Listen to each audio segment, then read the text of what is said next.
मध्य प्रदेश विधानसभा चुनावों में चंद दिनों का वक्त रह गया है। ऐसे में इंडिया डेली लाइव की जो टीम है वो अलग अलग विधानसभाओं में पहुंचकर चुनावी माहौल जान रही है कि आखिर इस बार चुनावी मैदान में जो नेता उतर रहे हैं उनका पलड़ा किस विधानसभा में कितना भारी है। इस वक्त हमारी मौजूदगी रतलाम ग्रामीण विधानसभा में और नामली गांव में हम पहुंचे हैं। यहाँ पे क्या कुछ लोगों का कहना है, क्योंकि कांग्रेस के भी समर्थक हैं, भाजपा के भी समर्थक हमारे साथ है, दोनों से बातचीत करेंगे और कुछ आम लोग भी हैं जो स्थानीय हैं यहाँ के, उनसे बात करेंगे। भाई साहब, नाम बताइए आपका। तूफान सिंह सोनगरा। तूफान जी, इस बार कांग्रेस तूफान की तरह प्रचार कर रही है, आपके नाम की तरह भाजपा भी प्रचार कर रही है, लेकिन इस बार मामा जी का चेहरा थोड़ा सा नाम कम दिख रहा है प्रचार में, ऐसा क्यों? और इस बार क्या माहौल दिख रहा है नामली में? आप देखिए, मामा जी का चेहरा इसलिए नहीं दिख रहा है कि मामा जी ने 5 साल में कुछ किया ही नहीं है। केवल उन्होंने नाटकबाजी की है और खेल दिखाए हैं लोगों को। पूरे प्रदेश में कोई ऐसी विकास की कोई योजना नहीं आई है और नहीं कोई इन्होंने ना तो किसान को खुश कर सके, ना व्यापारी को खुश कर सके, ना युवाओं को खुश कर सके, ना कोई भी व्यक्ति इनसे खुश, ना कर्मचारी खुश है, कोई भी व्यक्ति इनसे खुश नहीं है। अच्छा, ठीक है भाई साहब, कोई भी व्यक्ति खुश क्यों नहीं है मामा जी की किसी भी योजना से, ऐसा तूफान जी बता रहे हैं, आपका क्या कहना है? आप पूरे गांव गली मोहल्ले में जाके देखिए, मध्य प्रदेश की एक ऐसी सरकार है और माननीय शिवराज सिंह जी चौहान के नेतृत्व में 18 वर्ष के कार्यकाल में 225 योजनाओं जन कल्याणकारी योजना लागू की गई है, जिसमें लेटेस्ट लाडली बहन योजना है। डायरेक्टली ही बैंकिंग के माध्यम से, डेबिट के माध्यम से आम किसान, आम लाडली बहन योजना और सामाजिक समरसता को देखते हुए अनेक जन कल्याणकारी योजना हमने लागू करी है मध्य प्रदेश सरकार ने, और निश्चित ही आप गांव गली मोहल्ले में देखेंगे तो पूरा हर्ष का विषय है। और भारतीय जनता पार्टी इस बार प्रचंड लहर से चुनाव जीतेगी और सारे रिकॉर्ड तोड़ेंगे हम। सारे रिकॉर्ड तोड़ेंगे। आपका नाम बताइए भाई साहब। भीम सिंह राठौर। राठौर जी, इस बार क्या माहौल लग रहा है आपको रतलाम ग्रामीण का, क्योंकि आदिवासी इलाका माना जाता है रतलाम, और यहाँ पे आदिवासियों के लिए कितनी योजनाएं हैं जो बहुत अच्छी रही हैं? मामा शिवराज सिंह ने बहुत सारी योजनाएं चलाई है। रतलाम ग्रामीण लाडली बहना योजना, किसान सम्मान निधि और आयुष्मान कार्ड, बहुत सारी योजना चली। हम प्रचंड बहुमत से सरकार बनाएंगे। लेकिन पैसा तो 1500 रुपए देने का वादा तो कांग्रेस भी कर रही है, अगर हम सत्ता में आते हैं तो 1500 हम भी देंगे। आप लोग मुफ्त की रेवड़ियां बांटते हैं। सरकार ने तो पहले भी वादे किए थे किसान कर्ज माफ का, एक का भी नहीं हुआ अभी तक नामली में। किसानों का कर्जा माफ एक भी का भी नहीं हुआ है। कांग्रेस ने किसानों का कर्जा माफ नहीं किया, ऐसा कह रहे हैं। नामली में बराबर किसानों का कर्जा माफ हुआ है, ऑन रिकॉर्ड है, यहाँ पे मौजूद है।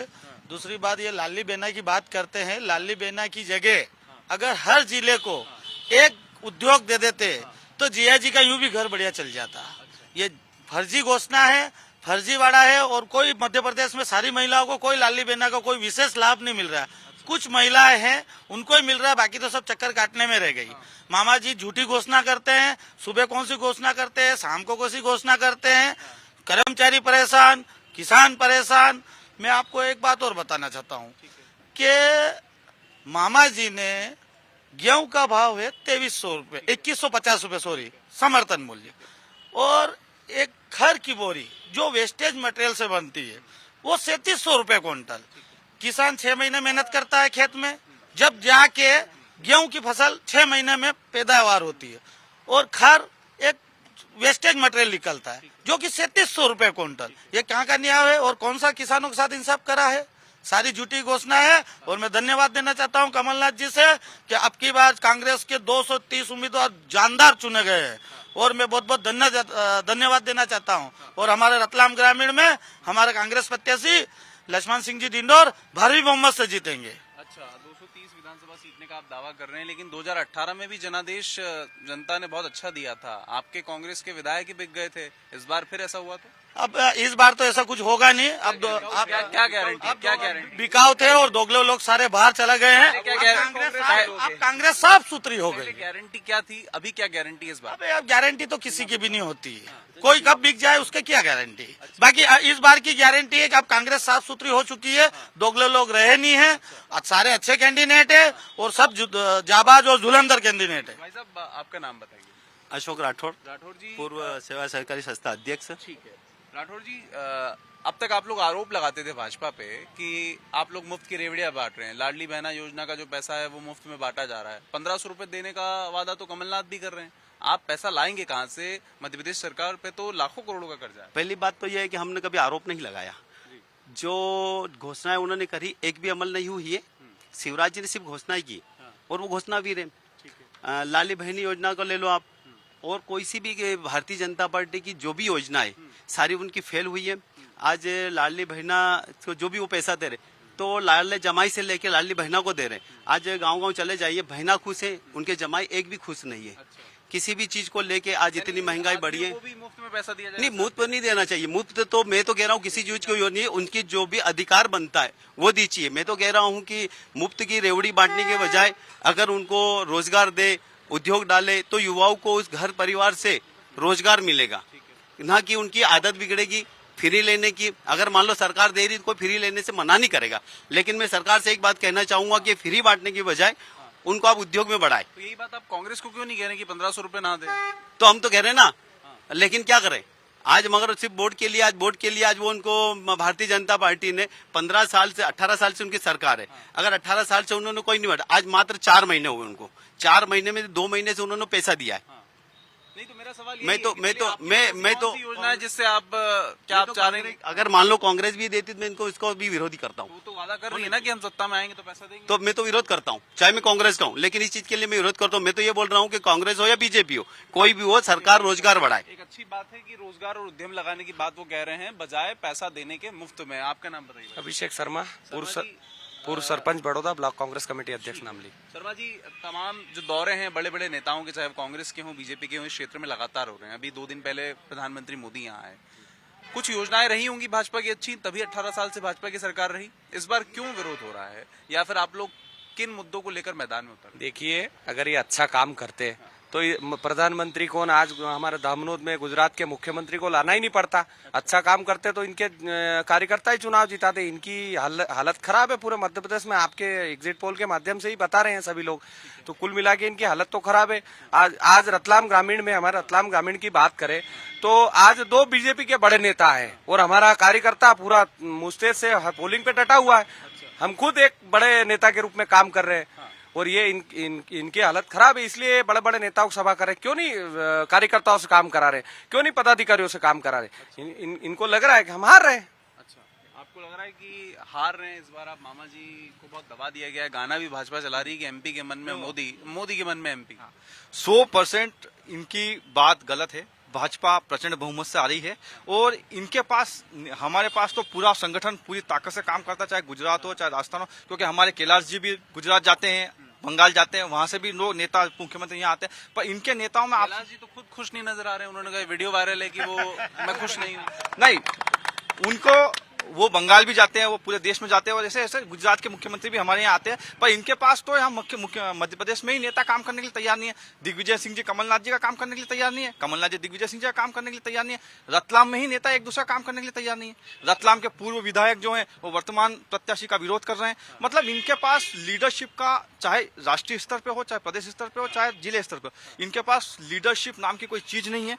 केवल बेचारे कार्यकर्ता जो जमीनी है वही दौड़ते रहते हैं और उनके भरोसे ये नाव चल रही है। कभी डूब जाती है, कभी तैर जाती है, कभी डगमग डगमग चल रही है। उम्मीद भी नहीं है कि इस बार जाएगी कि नहीं जाएगी। अच्छा, आप लोगों ने 2018 में कांग्रेस के नेताओं का बड़ा भव्य स्वागत किया कि इनकी विचारधारा बदल गई, इसलिए हम इन्हें पार्टी में ले रहे हैं। आपके पास कोई ऐसे नेता नहीं थे भाजपा में जो उस क्षेत्र से जीत के आते? आपको लगा नहीं कि वो जनता का जो जनादेश था उसका अपमान था? नहीं, कांग्रेस ने जो 15 महीनों में जो उथल पुथल मध्य प्रदेश के अंदर करी थी, अगर उस वक्त वो घटनाक्रम नहीं होता तो आज मध्य प्रदेश की वही स्थिति होती जो दिग्विजय सिंह के टाइम पे हुई थी।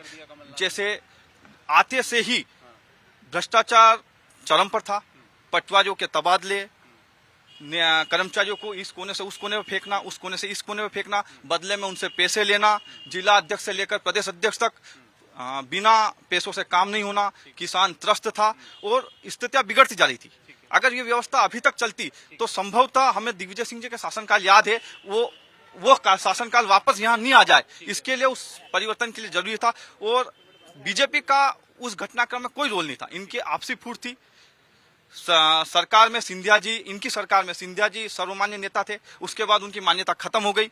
कमलनाथ जी और दिग्विजय सिंह जी सिंधिया जी को मानने से मना कर दिया। और ये इनका इंटरनल मैटर था। अब इनके इंटरनल मैटर में कोई व्यक्ति आके कहता है कि भाई साहब हम आपके साथ आना चाहते हैं, हमारी वहां नहीं बन रही, तो हमने खुले दिल से कहा स्वागत है आपका। बात करते हैं, आपका नाम बताइए। संजय मेहता। मेहता जी, दूसरी सूची जब भाजपा की जारी हुई तो बड़े बड़े नेताओं को उतार दिया गया, सांसदों को उतारा गया, केंद्रीय मंत्रियों को उतार दिया गया। जो देश के कृषि मंत्री नरेंद्र सिंह तोमर, उनको ग्वालियर क्षेत्र से उतार दिया गया।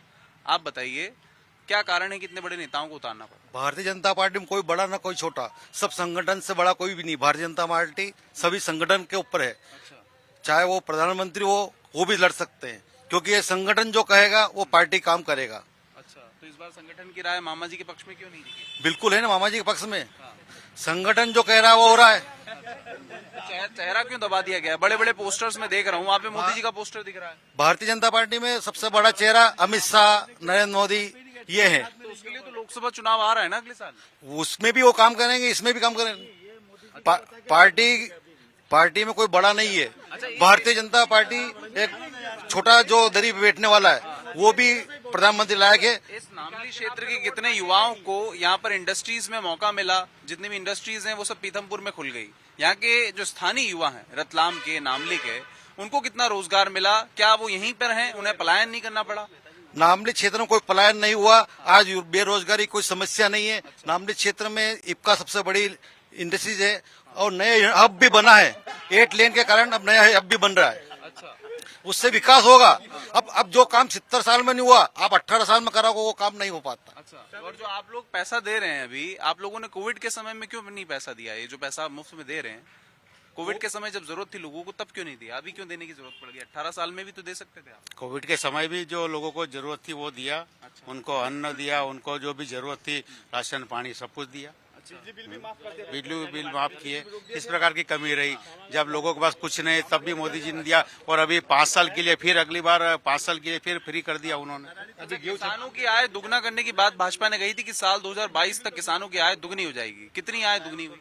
नहीं, आमदनी तो बड़ी है, इसमें कोई शंका वाली बात थोड़ी है। दोगुनी तो किसान के ऊपर भी निर्भर करता है कि वो क्या कर रहा है। नहीं, मैं उन बड़े व्यापारियों की बात नहीं कर रहा हूँ, कि उन बड़े किसानों की बात नहीं कर रहा हूँ। मैं उन छोटे गरीब किसानों की बात कर रहा हूँ जो आज भी दिहाड़ी पे जाते हैं, 300 रुपए 400 रुपए कमाते हैं। आज भी उनका हाल वही है। उनकी आय अगर 800 हो जाती तो मैं शायद समझ जाता कि किसानों की आय दुगनी। नहीं, ऐसा कुछ नहीं है। जो जिनकी जैसी कैपेसिटी रहती है उनको उनकी मजदूरी मिलती है, 400 मिलती है, 800 मिलती है। अच्छा, क्षमता के आधार पर क्षमता के आधार की जा रही है कि उतना पैसा मिल रहा है। कितने उद्यम जो है इस क्षेत्र में लगाए गए, या अगर नहीं लगाए गए तो अगर आपकी सरकार बने तो आप लोग लेके आएंगे? देखिए 18-20 साल से भारतीय जनता पार्टी की सरकार मध्य प्रदेश में, इनसे पूछिए तो सही कहाँ उद्योग लगाया? नामली ब्लॉक में कहाँ उद्योग लगाया? रही बात इफ्का की कर रहे हैं, इफ्का क्या आज की है क्या? आप खुद जानते हो और ये खुद जानते हैं। किसान परेशान, आम व्यक्ति परेशान, मतलब लॉ एंड ऑर्डर का इनके पास कुछ है नहीं। सारी लॉ एंड ऑर्डर व्यवस्था बिगड़ी हुई थी, गुंडा तत्व, बलात्कार, ये पूरे मध्य प्रदेश में देखिए ना क्या स्थिति है। और फिर बोलते हैं कि रही बात, इनको बस एक ही चीज मैं फिर से कहना चाह रहा हूँ इस मीडिया के माध्यम से, ये केवल हिंदुत्व पे बात करते हैं। आप इनसे पूछिए कि इनके मुख्यमंत्री जी ने क्या बागेश्वर धाम की कथा अपने क्षेत्र में कराई? हमारे कमलनाथ जी ने कराई बागेश्वर धाम की, आप भी उसके साक्षी हैं। शिव महापुराण कराई हमारे वो शास्त्री जी के। कथा कराना एक अलग, पर ये हिंदुत्व के नाम से बोलते हैं ना बार बार, हिंदुत्व हिंदुत्व। ठीक है, आपका नाम बताइए। बोरू खान देवेल। खान साहब ये बताइए, किसानों की आय कितनी दुगनी हुई इस क्षेत्र में? बिल्कुल नहीं हुई है। अच्छा, क्या है कि हमारे को बहुत परेशानी आ रही है ऊर्जा खात में। लाइन लगने पड़ रही है और मार खानी पड़ रही है। यूरिया कितना रुपए बिक रहा है? यूरिया 267 में मिल रहा है सरकारी, और 45 किलो की बोरी कर दी। और डीओपी की बोरी 1400 कर दी इन लोगों ने। क्या? और लहसुन और अपना सोयाबीन कितना बिक रहा है? लहसन तो ये 4 साल से हमने फेंकी है। अच्छा, और अब के साल में लहसन का बाजार आया है। ठीक है। लोगों ने बही नहीं है तो आया बाजार। क्या क्या कह रहे हैं भाई साहब, आप बताइए। लहसन क्या बोल रहे हो? ये फेंकने बोले 2 साल से फेंकने वाले बोल। खाद का बोल रहे 266 मिल तो रहा है ना। इनके शासन में न तो लाइट थी, न किसान उन्नति कर रहा था। जनरेटर में लगा था पैसा, टोटल डीजल पेट्रोल में ही खत्म हो जाता। आज ग्रामीण क्षेत्र में जो मकान जो आज सुविधा हुई है, ये 18 साल की सरकारों में ही हुआ है, न कि कांग्रेस शासन में। उस टाइम में सिर्फ चिमनी में लाइट में चिमनी थी। जो यूरिया पानी की जो सुविधा है वो अच्छी रही है। लोगों से बात करते हैं। भाई साहब, उज्जैन में आप लोग महिला लाडली बहना की बात करते हैं, बहन अपने आप को बताते हैं मामा जी के, मैं उनका मामा हूँ। आप ये बताइए, उज्जैन में एक छोटी सी बच्ची के साथ बलात्कार हो गया, मध्य प्रदेश में लगातार घटनाएं होती जा रही हैं। सतना की बच्ची थी वो, जनता ने दरवाजे तक नहीं खोले उस बच्ची के लिए। ऐसे जघन्य अपराध लगातार बढ़ते जा रहे हैं, उनके लिए आपने क्या कुछ किया? लॉ एंड ऑर्डर के लिए मध्य प्रदेश की सरकार कटिबद्ध है और समय समय पर मुख्यमंत्री स्वयं महिलाओं की सुरक्षा के लिए प्रयासरत रहते हैं। हर थाने में महिला डेस्क है, महिला पुलिस अधिकारी की अलग से व्यवस्था है। उसके बाद भी पुलिस की पेट्रोलिंग भी बढ़ाई गई है और पुलिस की महिला वैन भी चलाई गई है। एनसीआरबी के आंकड़े कहते हैं कि पिछले कुछ सालों में महिलाएं गायब भी हुई हैं मध्य प्रदेश से। देश में सबसे ज्यादा वो आंकड़ा है। कहाँ जा रही हैं महिलाएं? अत्याचार क्यों बढ़? पहले के मुकाबले जो विस्तार बढ़ा है, अपराध का भी आधुनिकीकरण हुआ है। जिस स्थिति में अपराध का आधुनिकीकरण हुआ उसमें थोड़ा सा जो पैनिक होना लाजमी है, पर सरकार फिर भी अपने प्रयास निरंतर जारी रखी हुई है। और जो स्थिति अन्य राज्यों में खराब हुई थी पहले के मुकाबले, जैसे यूपी में समाजवादी सरकार के समय या बिहार में, उसके मुकाबले फिर भी मध्य प्रदेश शांत है। मध्य प्रदेश को डकैत मुक्त करना, जैसा आप अपराध की बात कर रहे हैं, तो डकैत मुक्त करना, कंजर मुक्त करना, और ये जो आप महिला के अपराध की बात करें उस पर भी सरकार बिल्कुल कठोर एक्शन लेने की स्थिति में है और किसी भी अपराध के प्रति जीरो टॉलरेंस की नीति से सरकार चल रही है। फिर भी मनुष्य की क्षमताएं हैं, उन क्षमताओं से पार नहीं पाया जा सकता है। उसके बाद भी सरकार निरंतर प्रयास कर रही है। स्थिति आज भी बहुत बेहतर है। बहुत बेहतर है। तो जो भर्तियां हैं वो क्यों नहीं हो पा रही हैं? युवा जो है इंदौर जैसे शहर में आज भी भटक रहा है कि भर्तियां नहीं आ रही, विरोध प्रदर्शन कर रहा है। पटवारी भर्ती के लिए जो है परीक्षा हो गई, लेकिन सिलेक्शन भी हो गया, लेकिन नियुक्तियां नहीं देगी। नहीं, नियुक्ता हर साल हो रही है, पर जिस स्थिति में होना चाहिए उसमें थोड़ा कम है, पर आगे होती रहेगी। यानी आप स्वीकार रहे हैं कि कम हुई है? हाँ, ये जरूर है कि जो स्थितियां होनी चाहिए थी उससे थोड़ा कम है, पर इस नियुक्तियां आगे बराबर होती रहेगी। हर साल निकलती है। दावा कर रहे हैं हर साल 18 साल का मौका मिला भाजपा को, उसके बाद भी नियुक्तियां समय पर नहीं दी गई। क्या कारण है? आप लोग आएंगे तो आपके पास ऐसी क्या ठोस योजना है? क्योंकि जो एग्जिट पोल है वो बता रहा है कि इस बार कांग्रेस की सरकार मजबूती के साथ आए। मैं तो कह रहा हूँ अगर कांग्रेस सरकार आती है तो कमलनाथ जी से निवेदन करना चाहूंगा कि ये जितनी भी आप योजनाएं दे रहे हो मुफ्त की, ये सारी बंद करके ने हर प्रदेश में कम से कम 4 से 5 उद्योग ले। एक एक उद्योग में कम से कम 50,000 युवाओं को और महिलाओं को, लड़कियों को रोजगार मिले तो अपना पूरा परिवार चलता है। अगर मान लो सरकार फ्री में मुफ्त में बांट रही तो उससे एक परिवार है, या तो उसको बेच के उसका कोई गलत काम करेगा। अगर उसको रोजगार मिलता है, नौकरी मिलती है, तो उसका पूरा परिवार का पालन पोषण होगा। तो मैं कमलनाथ जी से निवेदन करना चाहूंगा कि अपनी सरकार की जितनी भी योजना है इसको मुफ्त की सारी बंद करके रोजगार में उसको कन्वर्ट करें। मिली जुली प्रतिक्रियाएं जो है वो भाजपा और कांग्रेस दोनों समर्थक हैं उनकी तरफ से आ रही हैं। ऐसे में अब उम्मीद की जा रही है कि यहाँ पर विकास हो, जो विकास के काम यहाँ पर अधूरे रह गए उन्हें पूरा किया जा सके। आरोप प्रत्यारोपों का दौर लगातार अगले 10 दिनों तक जारी रहेगा। ऐसे में देखना होगा कि 17 नवंबर को लोग आखिर किसे चुनते हैं, और 3 दिसंबर का इंतजार पूरे प्रदेश की जनता को होगा जिस दिन सरकार राज्य में बनेगी। फिलहाल मिलीजुली प्रतिक्रियाएं रतलाम ग्रामीण विधानसभा से हमने आपको बताई। ऐसे में आगे भी अलग विधानसभाओं का दौरा हम करेंगे और आपको बताएंगे कि किस क्षेत्र में कौन सी पार्टी का ज्यादा माहौल है। वीडियो जर्नलिस्ट शेरा सिंह मेहर के साथ Vaibhav Parmar, India daily live, Ratlam ग्रामीण, मध्य प्रदेश।